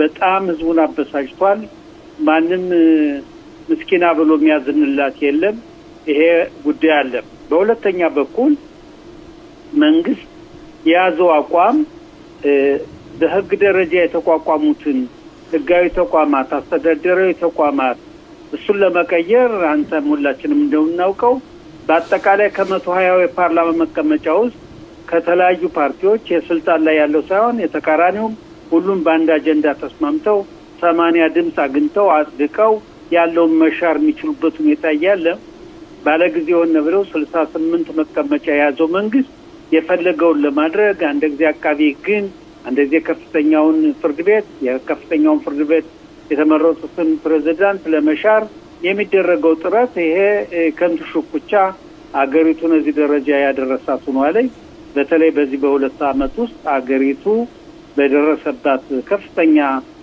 ውስጣዊና ዓለም አቀፋዊ ውድቀት ይሄ በጣም ያሳዝን ነው ስለዚህ ከነገ ወዲያ የሚደረገው ጥረትን እንደማየው ከሆነ ፍርድ ቤቱ ወይም ከፍተኛው ፍርድ ቤት ይህን ጉዳይ የሚቀበለው መስሎ አይታይም በመሰረቱ በመስመሩ ምርመራው መፈተሽ አለበት እንጂ እንዲሁ ሚኒስተሩ በሾሙት የፍትህ ሚኒስተሩ በሾሙት ህግ ጠበቃ ወይም ቀደም ብለው የዳኛ የነበሩ እንደማይፈቅድላቸው የተረጋገጠ ነው ግን ሁለቱም ወገኖች ግንባር የተፋጠጡበት ጊዜ ስለደረሰ የት ቦታ እንደሚደርስ ማክሰኞ እናያለን ማለት ነው አቶ አቢ የሴትዮቱንና ሁኔታ በመናይበት ጊዜ በተለይ ወታደራዊ አቃቤ ህጓን አሁን እንዳልከው ባለፈው ደብዳቤ ጽፋ ለቤተሰቦቿ ወደ ሄርጸሊያ ባህር ውስጥ ልትገባ ፎቶ ስልኳንም ጥላ ውሃ ውስጥ ገብታ ተገኝታለች። አሁን ደግሞ በአርብ ዕለት ከእስር ቤት ተለቃ የቤት ውስጥ እስረኛ በመትሆንበት ጊዜ ደግሞ አሁንም ቢሆን በዛሬው ዕለት የክኒና ወስዳ ቤተሰቦቿ ለፖሊስ ጠርተው አምጥተው ስለዚህ ላይ እዚህ ላይ ያለው ሁኔታ በሙሉ አንዳንድ ለዘብተኝነት እየታየ አይደለም እንደ ሴትዮይቱ ከፍተኛ ባለስልጣን ነበረች አሁን ያምሮ ጭንቀት አለባት እና መጨረሻ ላይ ራሷን ልታጠፋና እየሞከረች ነው እና እንዴት ነው ፕሲኪያትር ማየት የለባትም እንዴት ነው ነገሩ ይሄ ሁኔታ ፕሲኪያትር ማየት ግዴታው ነው ሴትዮይቱን ሁኔታ ተገንዝቦ ባረዳ ለመስመጥ ወይም ለመጥፋት ያደረገችው ቴሌፎኗን የወረወረችው እንደገና እስር ቤት ስትገባ ደግሞ 24 ሰዓት ይመለከቷታል በዚያ መሰረት ያለችበትን ሁኔታ የጭንቅላት ግምገማ የሚያደርግ ልዩ ዶክተር ቀርቦ ፈትሾ ውሳኔዎችን ማድረግ ስለሚቻል ግን በእኛ ልምድ እንዴት ነው በቃ ተጠየቀ ይሄ ይሆናል ብሎ የሚጠረጥር የለም እንደዚያ ሊሆን በቅቷል ሴትዮይቱ የሚያሳየው እንግዲህ በጣም በሰራችው ስራ ጭንቀት ውስጥ መግባቷን የሚያሳይ ነገር ነው ይሄ ግዴታ የፍርድ ተቋማት ፖሊስ አጠቃላይ ጉዳዩ የሚመለከታቸው የሴትዮይቱን ጉዳይ በጥሞና መመልከትና ይሄን አይነት ሁኔታ እንዳታደርግ መከታተል አስፈላጊም ሲሆን አስገድዶ ሐኪም ቤት በማስገባት ህክምና እንድትከታተል ማድረግ ይገባል ጠበቃ አቢ አሁን እዚህ ላይ ያለው ሁኔታ በመናይበት ጊዜ በተለይ እቺ ሴትዮ የወታደራዊ አቃቤ ህግና ከሷ ጋር ብዙ ባልደረቦቿ በመርመራ ላይ አንዱ አጥፊ ያደረጉ ነው ግን በአጠቃላይ አሁን እየተደረገ ያለው በመንግስት አቃቤ ህግ ላይ በወታደራዊ አቃቤ ህግ ላይ በህግ ባለሙያዎች በሙሉ በከፍተኛ ደረጃ ተጠይልነትን ያገኙ ነው በተለይ ይሄ አንተ እንዳልከው ይሄ መንግስት የሚያቀርበው የህግ ባለሙያዎችን በጣም ያወግዟቸዋል ህግ ለመቀየር ሞክራሉ ይሄ መጨረሻ ላይ ያገሪቱን የዲሞክራሲ የፍትህ ሁኔታ የሚጎዳ አይደለም አቶ ፋሲል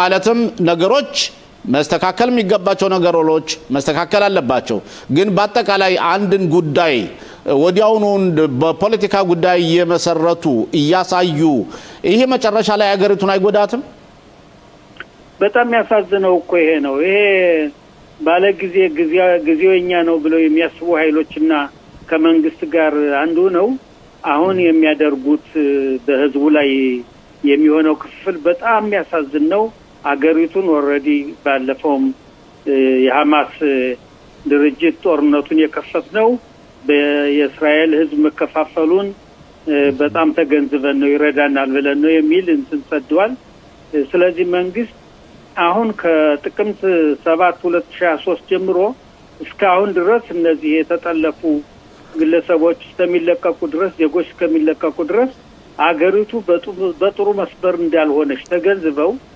ለአጠቃላይ ለአገሪቱ መሆን የሚገባው ነገር በልዩ ኮሚቴ ተሰብስበው የምሁራን ኮሚቴ የማንኛውም ኮሚቴ ተሰብስበው ማየትና መገምገም ነገሮችን እንደ ሁኔታዎች መፍታት ሲገባ ሩጫ ነው ይዘያል የቴሌቪዥን የሬዲዮ ጣቢያዎችን ማገድ እነሱ በሚሉት ለመውሰድ ማቀድ የፍርድ ቤቶች ሁኔታ ከፍተኛው ፍርድ ቤት ፕሬዝዳንት አንቀበልም ማለት የመንግስት የህግ አማካሪን አንቀበልም ማለት ይሄ ሁሉ ለአገሪቱ በጣም ከፍተኛ ጉዳት እያመጣ መሆኑንና በእስራኤል ላይ ልክ እስራኤል እንደ ሌሎች ጸረ ዲሞክራሲ ወይም ዲሞክራሲ የሌለባቸው ሀገሮች ወደዚያ አቅጣጫ እያመዘነ መሆኑን በአገሪቱ ማመን በአገሪቱ ህግና ደንብ በረቀቀው መሰረት መተማመን ሲገባ የግለሰቦች እምነት ነው ያለ ራባኖች የጠቅላይ ሚኒስትሩ የስልጣን ያለው ፓርቲና ሌሎችም ይሄ በጣም ለወደፊቱ ለእስራኤል ህልውና በጣም ያሰጋና በጣም ያስደነግጥ ነገር ነው የሚያሳዝነው ነገር ለልጆቻችን ነው እኛ መቼም ምንም አንልም በተለይ አብዛኛው የእስራኤል ህዝብ የመጣው ዲሞክራሲ ካልነበረበት ሀገር ነው ስለዚህ ያን ደገፋ ያደረጉ አሁንም የሚናገሩ ሰዎች አሉ ግን ለወደፊቱ እስራኤል በመካከለኛው ምስራቅ ያላትን ህልውና የሚያናጋ ሁኔታ እየመጣ ነው ያለ ይሄን እንግዲህ እግዚአብሔር ይጨመርበትና መለወጥ ግድ ይላል ጠበቃ ቢብተው እዚህ ላይ ይሄ ተያይዞ ተመልካቾቻችን በደንብ አድርገው እንዲረዱት ከነገ ወዲያ ከፍተኛ ፍርድ ቤቱ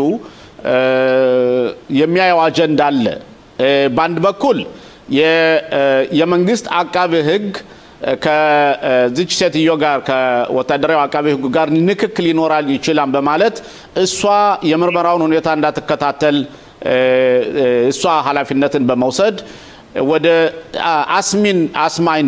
አይስማን የሚባለው የፕራክሊት ወይም ደግሞ ክስ መስራቹ ዲፓርትመንት ጉዳዩን እንዲመለከተው ብላ ወስናለች በአንድ በኩል ደግሞ የፍትህ ሚኒስተሩ ራሱ የነሱ አለቃቸው ደግሞ አኩላ የሚባለውን ዳኛ ሹሞ እነዚህ አይደለም ከዚህ ውጭ እሱ ለብቻው ኢንዲፔንደንት ሆኖ በጉዳዩን መከታተል አለበት የዚህን ጉዳይ ምክንያቱም መጨረሻ ላይ ወደ የመንግስት አቃቤ ህግም ሊሄድ ይችላል የሚለውን ጉዳይ በመመርኮዝ ነው በአንድ በኩል ደግሞ የፖሊስ ኢታማጆር ሹሙ አይ ይሄ ምርመራ እኛንን ምንመረመረው በእኛ ላይ ነው እኛ ነው የምናየው ነገሩን ፍርድ ቤት ውስጥ የሚወሰን ድረስ ለዚህኛው ፋይሉን አናቀርብም ያወጣነውን ፕሮግራም ዘን እንከታተላለን ይላል በዚህ መሐከል የሁለቱ ሚኒስተሮች ፉክክርም አለበት ወይስ በዛው ውስጥ ለውስጥ የሚደረግ ነገር ነውና የከፍተኛ ፍርድ ቤቱ ዳኞች የተወሰኑትም ደግሞ ሶስቱስ ምን አይነት ብይን ይሰጣሉ ብለ ተገምታለህ እንደ ባለሙያ እንግዲህ በመጀመሪያ ደረጃ አሁን በተፈጠረው ሁኔታ የፖሊስ ኃላፊው ይሄ ጉዳይ ነገር ውስጥ የሚፈጸም ድረስ በእኛ በኩል ነው መፈጸም ያለበት ብለው መወሰናቸው ጥሩ ውሳኔ ነው ምክንያቱም እሳቸው ያሉበት ሁኔታ ሚኒስተራቸው በጣም ቀኝ ክንፍ ነው ለሀገሪቱ አስብም ስለ ህግ አስብም የመሰለው የሚሰራ ነው ተብሎ በሚታማበት ጊዜ እሳቸውም የተሾሙት በሚኒስትሩ ስለሆነ ሚኒስተሩ ያላቸው ነው እንጂ ሌላ ይሰሩ የሚባለው ነገር ቀይረው እዚህ ደረጃ መድረሳቸው ጥሩ ነው በሁለተኛ ደረጃ ከነገ ወዲያ ከፍተኛው ፍርድ ቤት ያቀደውን ችሎት በመለከት እንግዲህ የህግ አማካሪ አይነገሩን እንደዚህ ከሆነ ወደ አቃቢ ህግ አሳልፍ ያለው ብለው ፍቃድ ሰጥተዋል ቃል ሰጥተዋል በዚህ እና እንደማየው ከሆነ ፍርድ ቤቱ ነገሩን በጥሞና ተመልክቶ ምናልባት ወደ ጉዳዩ ወደ አቃቢ ህግ እንዲተላለፍና ምርመራው በዚያ በኩል እንዲመረመር የመንግስት የህግ አማካሪና ሚኒስትሩ የፍትህ ሚኒስትሩ በዚህ ጉዳይ ቀጥታ ተሳትፎ እንዲያረጉ ይበይናል ብዬ እገምታለሁ ሌላው የብይኑ ሁኔታ በመናይበት ጊዜ መጨረሻ ላይ ካልተስማማስ ለምሳሌ የፍትህ ሚኒስተሩ የከፍተኛ ፍርድ ቤት የሚወሰነው ውሳኔ አልቀበለውም ካለ ወደ መንግስት አምጥቶ ውሳኔ በመንግስት ሊያስወስን ይችላል ወይስ አይችልም እንግዲህ በእነሱ በያዙት ደረጃ ምንም ያግዳቸው ነገር የለም እናስወስናለን ሊል ይችላል አሁንም ዙሮ ከፍተኛው ፍርድ ቤት ምንድነው የሚወስነው ለምሳሌ የነገ ወዲያ ከፍተኛው ፍርድ ቤት ነገሩ በአቃቢ ህግ ማለቅ አለበት ብሎ ቢበይን እና የፍትህ ሚኒስትሩ ደግሞ ወደ አቃቢ ህግማ ይሄድም እኔ የሾምኩት ሚኒስቴር ነው ብሎ ዳኛው ቢወስን በዚያ መሰረት ምናልባት ፍሻራ የሚባል ነገር አለ ሁለቱም ወገኖች ቀርበውና ተነጋገሩ አንድ ውሳኔ ያርጉ የሚል ውሳኔ ያስተላልፍ ይሆናል ምክንያቱም ከፍተኛው ፍርድ ቤት ምንም እንኳን ኃላፊነት ቢኖረውም ስልጣን ቢኖረውም መንግስት የወሰነውን ጉዳይ በአጠቃላይ በዜሮ በማድረግ ሊበይነ አይፈልግም የሚመጣው ሁኔታ ስለሚያውቅ ነገሮችን በመነጋገር እንዲያውቁ ብሎ ለስለስ ባለ ሁኔታ ሊበይን ይችላል ግን እንደምናየው ከሆነ ከዛ ላይ ለሶስቱ ዳኞች ቪነር ሽታይንስ እና ሌላው ሶስተኛው ነረሳውት እነሱ የሪዮት ዓለማቸው ወደ ቀይ ክንፍ የሚያዝማማ መስሎ ይታያን ይባላልና ይሄስ ለዚህ ለያሪም ለቭኒንና ለመንግስቱ ሊያረጋጋቸው አይችልም የነሱ ብያኔ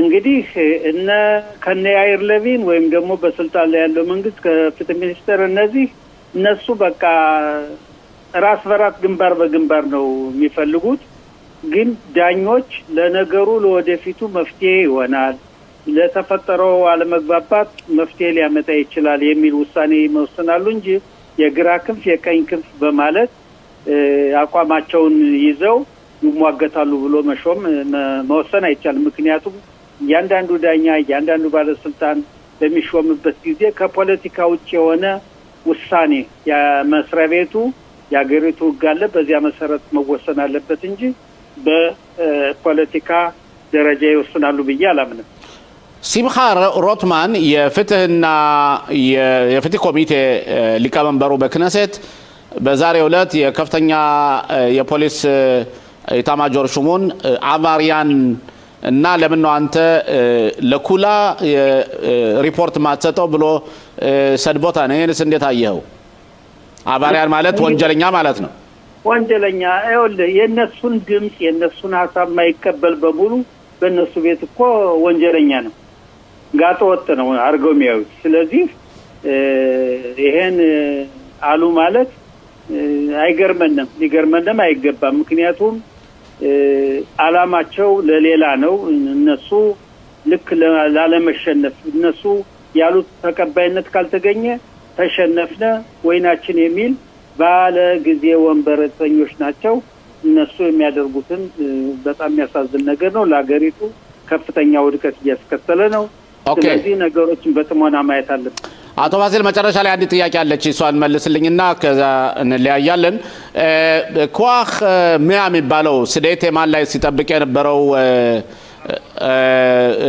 ክፍል ወታደሮች የተወሰኑ ለምሳሌ ያንን ፊልም በማየት የተወነጀሉና ክስ የተመሰረተባቸው አሉና አሁን በተፈጠረው ሁኔታ እቺ አቃቢ ህጓ መብት ሳይኖራት ነው ዋሽታለች እና የመሰረተባቸው እንትን ክስ መቋረጥ አለበት የሚሉ ነገሮች አሉና ይሄንስ ህጉ ይፈቅዳን ሊቋረጥ ይችላል ወይስ እንዴት ነው የምታየው አጠር ባለ ሁኔታ ይኸውልሽ ለሞ በስንት ዓመተ ምህረት እንደሆነ ትዛይ ላይ ያለ እንጂ ሄብሮን በሚባል ከተማ አንድ ወታደር ያረር ወንበዴ ነው የተባለውን አቁስሎት ያበቃ ገድሎት ብዙ አለመግባባት ተፈጥሮ ነበር እዚያ ላይ ይለቀቅ ይታሰር ከፍተኛው ፍርድ ቤት ህዝቡ ሰላማዊ ሰልፍ ልክ የዚያ ሁኔታ ነው አሁንም ስዴተማን ከተባለው ቦታ የተፈጠረው ኦኬ ችግር ተፈጥሯል በቪዲዮ ተቀርጿል እነዚያን ወታደሮች ታሰሩትን ለማስለቀቅ የቀይ ክንፍ ክነሴት አባልና ሚኒስትሮች ሳይቀሩ ሄደው በጉልበት አጥሩን እየገለበጡ የገቡበት ሁኔታ ነበር አሁንም ህጉ በህጉ መሰረት ይበየናል ወይም ደግሞ ከየወታደሩ ተቋም የጦር ኃይሎች ኢታማዦርሹም ሌሎችም ለነሱ የምረት ደብዳቤ ወይ ምረት ሊያደርግላቸው ይችላል እንጂ מה המניע? אנחנו שואלים שאלות אמיתיות, מה המניע? למה? הרי אם חשבתם שיש משהו ויש לכם הכל, תשמרו אצלכם, בואו נטפל בתור בית המשפט, נראה מי צודק. משפט צדק, הגיוני לחלוטין. לעצור אותנו עם מסכות על הפנים? מה קרה? למה להם לא קראו פלנגות שעוצרים אותך עם מסכות על הפנים? תן לעדכן את האישה, את הילדים, תזמין אותנו לחקירה, נבוא. מה, אנחנו נברח? לאן נברח? בפרשה הזאת צריך להזכיר את הדברים הבאים כי מנסים לטשטש אותם. פרשת שדה תימן היא לא פרשה של בידוי ראיות. פרשת שדה תימן אינה פרשה של עלילה שהעלילו על לוחמי צה"ל. פרשת שדה תימן היא בראש ובראשונה. פרשה שבה 5 אנשי מילואים של צה"ל התעללו התעללות מחרידה. איפה חזקת החפות לאנשים שנתנו בשבילכם, בשבילם? לא רוצה מדליה, רוצה רק צדק. זהו, לא רוצה כלום. לא כובע, יש אנשים שעשו פי 1000 מאיתנו. וכל מילואין כשיצא בשביל העשירי ונלחם, הוא מלח הארץ, קודם כל. הוא צריך לקבל הגנה מהמדינה, מהצבא, מכולם. ואם אתם חושבים במשהו, תנו לנו לפתור את זה בתוך בית המשפט, כמו שצריך, בלי רעש. ואני גאה בכל מי שהגיע, ותמך בנו, וצעק את הצעקה שלנו שאנחנו לא יכולים. בשביל המשפחות, בשביל האמת. טוב, אנחנו יכולים שוב, אני אחזור על ההודעה של צה"ל, וזה בהחלט דרמטי. נפתחה חקירה, דובר צה"ל אומר, נפתחה חקירה פלילית בעניין פרסום הסרטון בשדה תימן, ונבדקת מעורבות גורמים בפרקליטות הצבאית. בשלב זה אישר הרמטכ"ל את בקשתה של הפצ"רית לצאת לחופשה עד לבירור פרטים נוספים בנושא. היום אני מתחיל לחשוב מה התשובה, אבל אני לא יודע באמת, אני לא יכול להניח הנחות מה התשובה. כי אני רואה מה קורה כרגע. כמו שאמרת בהתחלה, אני רואה בסוף מי הדליף, מי הודע. לא בחקירה, היא הודתה במכתב, הפצ"רית. כל החקירה הזאת היא מזוהמת. אני לא יודע, אבל אני אומר, בסוף היא הודתה, היא רשמה במכתב שלה. אני אישרתי את ההדלפה. אז למה שיקרת לבג"ץ? למה? באמת, למה? לא נתתם לנו תשובות, הרבבתם אותנו פה עם סגן הפצ"רית, אני הייתי פה באופן אישי, היום אנחנו רוצים תשובות. ואם אתה לא תיתן תשובות, אנחנו נגיע לכולכם. כל מי שמאיים, או זה, כל החולטה הזאת, אנחנו נחשוף, תצלמו אותי, הכל לאט לאט, הכל יגיע, בדיוק. תשמע, אנחנו כועסים. אנחנו כועסים כי אתה רואה דיון בכנסת ישראל. מגיע סגן הפצ"ר. אני לא מבין במשפטים כלום. לצערי, בשנה וחצי האחרונות התחלתי להבין. ושואלים אותו, איך זה הגיוני שאתה תעשה בדיקה, גם לא חקירה, בדיקה, אין לו את האמצעים בבדיקה. איך אתה תעשה את הבדיקה ותבדוק את המפקדת שלך? כי אנחנו בסוף חשדנו, כמו שאמרתי מקודם. והוא אומר, אין לי ניגוד עניין. איך זה הגיוני שבאותו רגע, בלי שום קשר למשפט שלנו, לא כל עם ישראל, כל הפוליטיקאים, מימין, משמאל, עיתונאים של כל הערוצים רודפי הצדק והדמוקרטיה, כן? לא אומרים, חבר'ה, יש פה ניגוד עניינים מובהק, לא הגיוני, לא, אנחנו לא מסכימים. למה? למה? כאילו, שקוף. מה הוא יגיד לה? תביא לי, תתני לי לראות, את עשית, לא עשית? מה הוא יגיד לה? מה היא תענה לו? איך זה הגיוני? אתם רוצים שנדבר על העובדות? העובדות הן שהכתבי אישום האלה הם מחורטטים בדיוק אותו דבר כמו ההדלפה המחורטטת הזאת. אתם לא תהפכו אותנו למשהו שאנחנו לא. הבן אדם הזה גרם לי באופן אישי ולנו כל כך הרבה סבל. איבדנו את עצמנו, את הזהות שלנו, את המשמעות, את האמונה במערכת. זה הזיה אחת גדולה מה שקרה פה. זה לא הגיוני. לוחם הולך להילחם, וצריך לדעת שיש לו גב מאחוריו, מישהו מגבה אותו. כוחות גדולים של משטרה מחפשים את הפצ"רית באזור חוף הצוק בתל אביב. נועם אמיר, מה אנחנו יודעים בשלב זה? קודם כל אנחנו יכולים לומר שיש חשש כבד לגורלה. ממה שאנחנו יודעים, היא נעדרת משעות הבוקר. מי שבעצם דיווח על היעדרותה הם בני המשפחה שלה. כן, מגי, נתחיל כמובן עם הבשורות הטובות. המשטרה מודיעה באופן רשמי שבהמשך לחיפושים הפצ"רית אותרה בריאה ושלמה. איזה מסכנה הפצ"רית, תראו מה עובר עליה, עושים לה רצח אופי, מסכנה. ושואלים תינוע, למה אתה לא שמח? אתה לא שמח. אני לא יודע מה אני. אני לא יודע מה אני. אני לא יודע אם זה הולך לכיוון טוב. אבל שחררו את המחבל, לא יודע אם זה טוב, אני לא יודע כלום. אני רציתי משפט צדק. לא רוצה עננה מעליי, לא כי המחבל שוחרר, לא כי הוא הלך, לא כי הוא עשה טעות. אני רוצה צדק, אני יודע מה הצדק. לא עשינו כלום שאסור. אם לא, לא היה תחקיר מבצעי שעשו אנשים מוסמכים מצה"ל. למה? באמת, למה? אז הייתי מגיע אליה, עוד שאני לא מסוגל לראות אותה, אבל הייתי מגיע וישאל את השאלה, למה? שתיתן תשובה, למה? חמאס הודיע אתמול שהוא מחזיק בגופתו של סגן הדר גולדין, זיכרונו לברכה.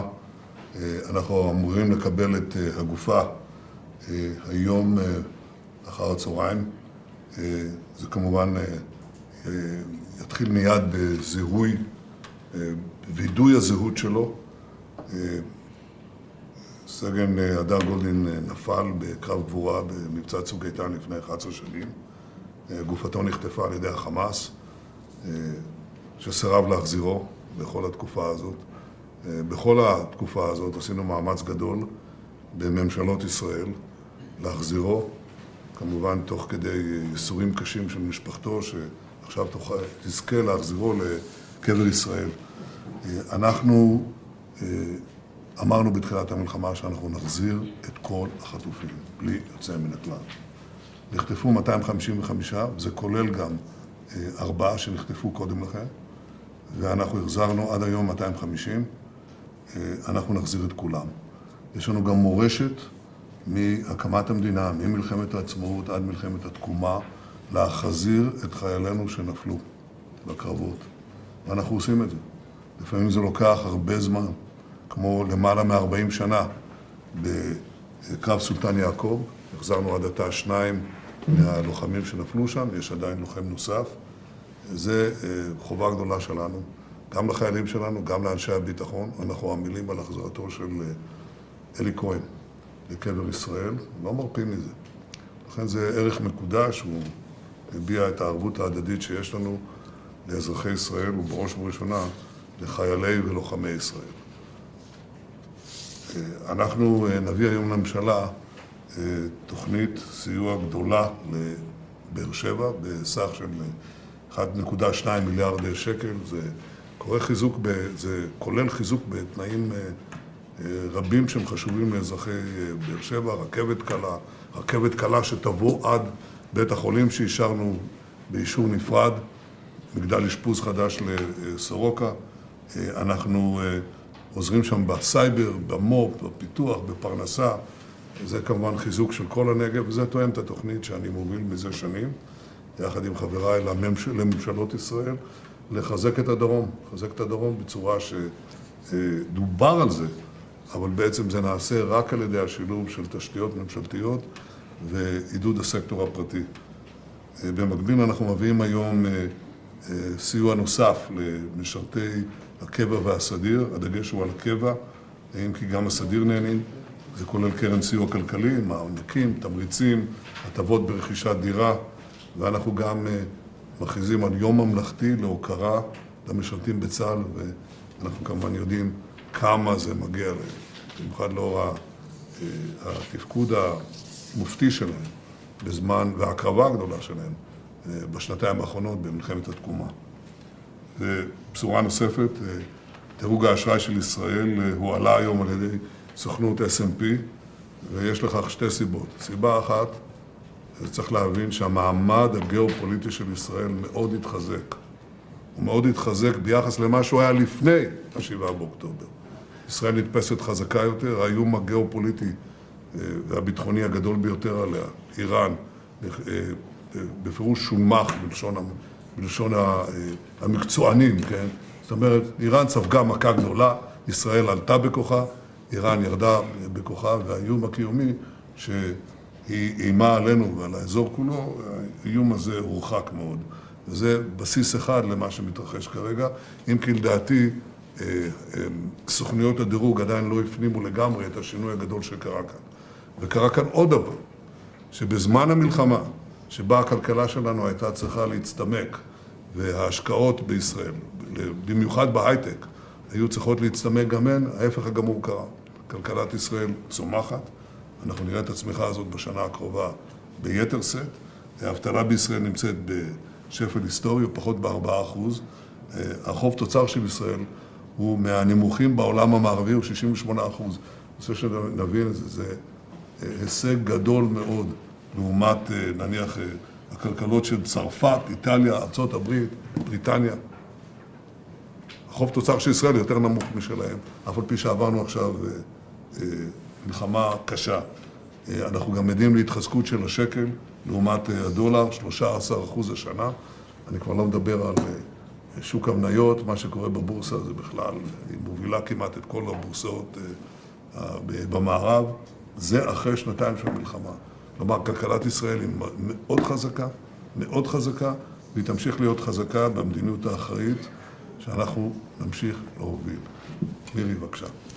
ראש הממשלה, אתה הובלת בעצם 2 תהליכים לפני ההחלטה ההיסטורית הזאת לבאר שבע. 1, צמצום הפריפריה. צמצום הפריפריה והמרכז, בכך שאנחנו בעצם מובילים תשתיות על כל אורך והרוחב של מדינת ישראל. והדבר השני, העברת צה"ל לנגב, ו-8200 ובסיסי צה"ל נוספים לנגב. שני התהליכים האלה בעצם הביאו להצעת המחליטים הזאת, שהופכת את באר שבע כבירת הנגב לאחד המטרופולינים התחבורתיים הגדולים ביותר במדינת ישראל.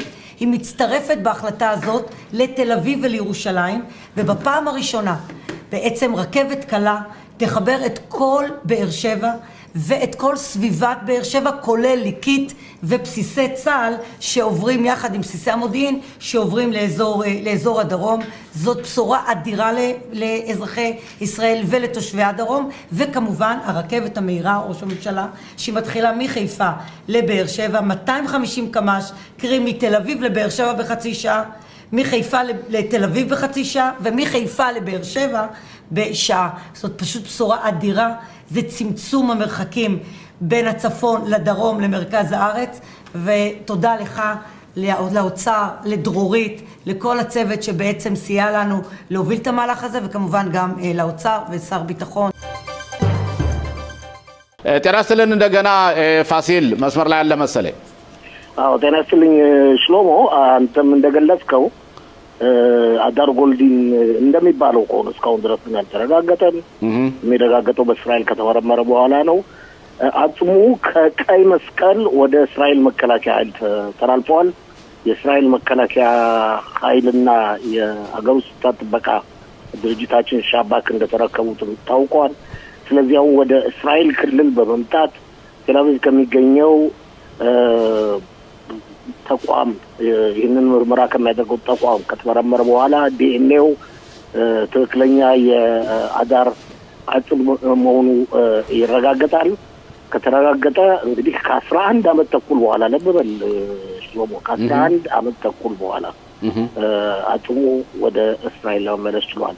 ተዋለቃ አዳር ጎልዲን አጽሙን ሽብር ፈጣሪዎች የወሰዱት ከ11 ዓመት ተኩል በፊት ሱቄታም በተባለው ዘመቻ ላይ በተኩስ አቁም ስምምነት በተደረገበት ወቅት በተኩስ አቁሙ ላይ እንዳለ ተኩስ ከፍተው እስራኤል ወታደሮች ሳይዘጋጁ በወሰዱት እርምጃ ከገደሉት በኋላ አጽሙን ለመጥፋት እና ለመውሰድ ችለዋል። 11 ዓመት ሙሉ ተኩል ሙሉ ሲከራከሩና ንፍጥ ሲሉ ነበር የቆዩት። አሁንም ቢሆን እስራኤል በውጭው ዓለማት ብዙ ልጆቿ ይገኛሉ። ለምሳሌ ትልቁና ዋነኛው ቦታ ይዞ የሚገኘው ኤሊ ኮሄን በ1960ዎቹ ዓመተ ምህረት በሶሪያ ለእስራኤል የሰለለውና በቁጥጥር ስር ውሎ በስቅላት የተቀጣው የተከበረበት ቦታ እስካሁን ድረስ ያልታወቀው፣ አሁን ግን የአሻራ መንግስት ከአሜሪካ ጋር እየተቀራረበ በመምጣቱ ምክንያት ምናልባትም መጠናም ቢሆን ስምምነት ከእስራኤል ጋር ይደርሳል በሚል አመለካከት አለ። የኤሊ ኮሄንን አጽም አግኝቶ ለማስፈታት ከፍተኛ ጥረት እየተደረገ ነው። በተደጋጋሚ ሁኔታም የእስራኤል መንግስት ለኤሊ ኮሄን ባለቤት ለናዲያ ቃል ሲገባ ታይቷል። ናዲያ እንግዲህ ድግማም እየገፋ በመሄዱ በተቻለ መጠን አጽሙን ወደ እስራኤል በማምጣት በክብርና በጀግንነት እንዲከበር ለማድረግ ጥረት ይደረጋል። ሽሎሞ አቶ ፋሲል በሚደረገው በዚህ አካባቢ በቀጠናችን አካባቢ ከሚደረገው ለውጥ ጋር ተመርኩዞ በተለይ አሁን አንተ ኤሊ ኮሄንን ተናግረሃል።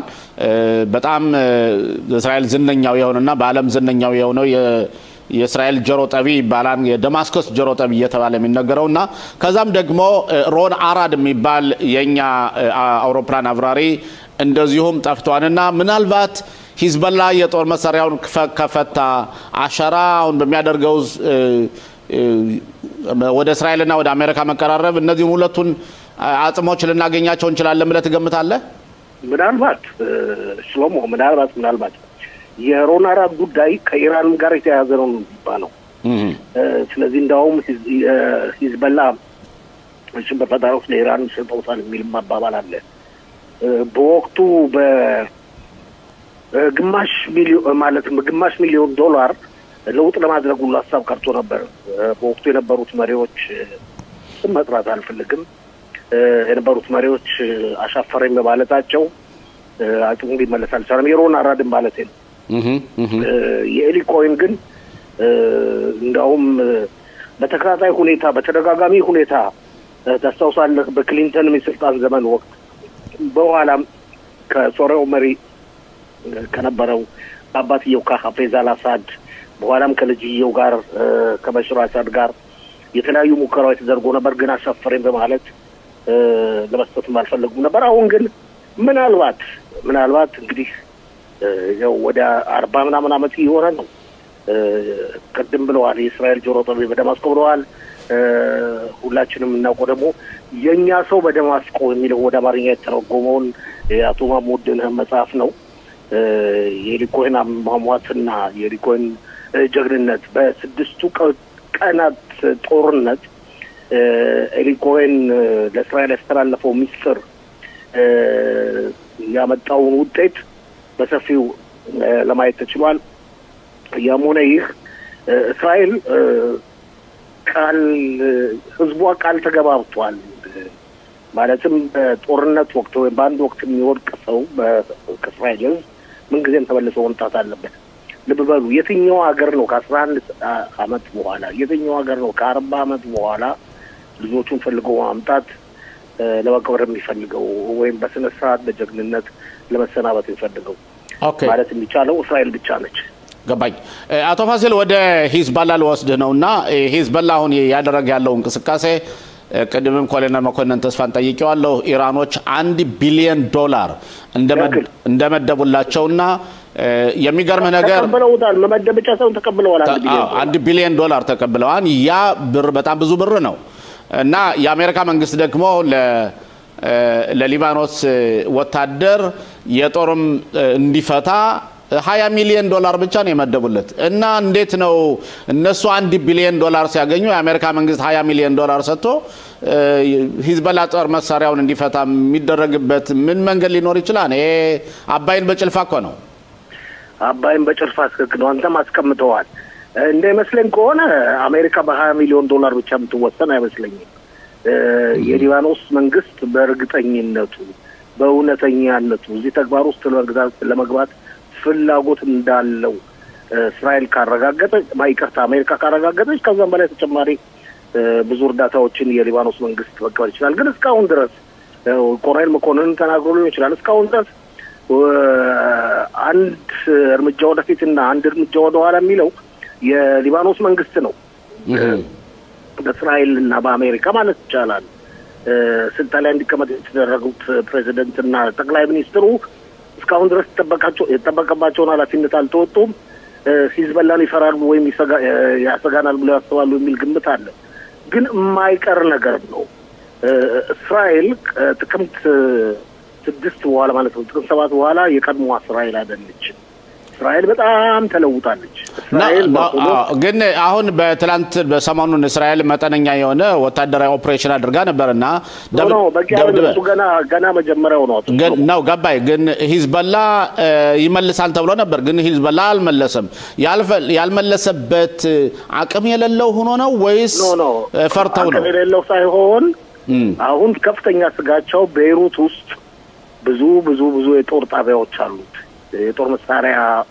መገንቢያ ፋብሪካዎች አሉት ምዕራብ ቤይሩት ውስጥ ማለት ነው እስራኤል የምታውቃቸው አንድ ነገር ካደረኩ ወይም አንድ ሮኬት ከተኮስኩ እስራኤል እንደ ድሮች ላሳትል ቤይሩት ከተቀጣለች የሚለው ስጋትም አለበት ለምን እስራኤል አላደረገችም ባለፈው የጦር መሳሪያ ምርጫዎችን ካወቀች ታዲያ እስራኤል እንግዲህ በፊት በመጀመሪያው ውጊያ በተደጋጋሚ አድርጋለች እንግዲህ የተረፉ ይኖራሉ ከዛ በኋላ የተኩስ አቁም ስምምነት አለ ተኩስ አቁም ስምምነቱ ከፍተኛ ትኩረት የሚደረግበት በደቡብ ሊባኖስ ብቻ ነው በደቡብ ሊባኖስ ሂዝቦላ የተኩስ አቁም ስምምነት በመጫር እንደገና በመጣት እንደገና ራሱን ለመገንባት በሚያደርገው ጥረት እስራኤል የማስሸፍ መብቷ እየተጠበቀ ነው ሌላው ትልቁ ችግር እኮ ሽሎሞ የሶሪያ ድንበር ምንም እንኳን አሻራ ስልጣን ላይ ቢሆንም የሱኒ መንግስት ቢሆንም በሊባኖስ ያለውን ሂዝቦላ የሻውን ሂዝቦላ ከፍተኛ ሁኔታ ቢጠላውም እስካሁን ድረስ ፍርጥም አድርጎ ድንበሮችን ሙሉ ለሙሉ አልዘጋም ብዙ ኮንትሮባንድ ነጋዴዎች አሉ ኮንትሮባንድ ማለት ህጋዊ ያልሆኑ የጦር መሳሪያዎች ህጋዊ ያልሆኑ ድርጊቶችን ይፈጽሙ አሉ ሂዝቦላ ደግሞ እንደሚታወቀው ያደገኛ ጽም ነጋዴ ነው ከዛ የሚያገኘውን ገንዘብም ነው ለጦር መሳሪያ መግዣ የሚያውለው ስለዚህ የሂዝቦላ ተጨባጭ ሁኔታ ከሐማስ የሚለይበት ሁኔታ የለም። ሐማስ ብዙውን ጊዜ ሳይቆይ ይወድማል፣ ይቃጠላል፣ ይደመሰሳል፣ ይጨፈጨፋል። ከዛ በኋላ ደግሞ ተራውን ጠብቆ ሂዝቦላ እንደሚደርስበት የታወቀ ነው። እስራኤል በአሁኑ ወቅት የመካከለኛው ምስራቅ ሀያላን ሀገር ነች።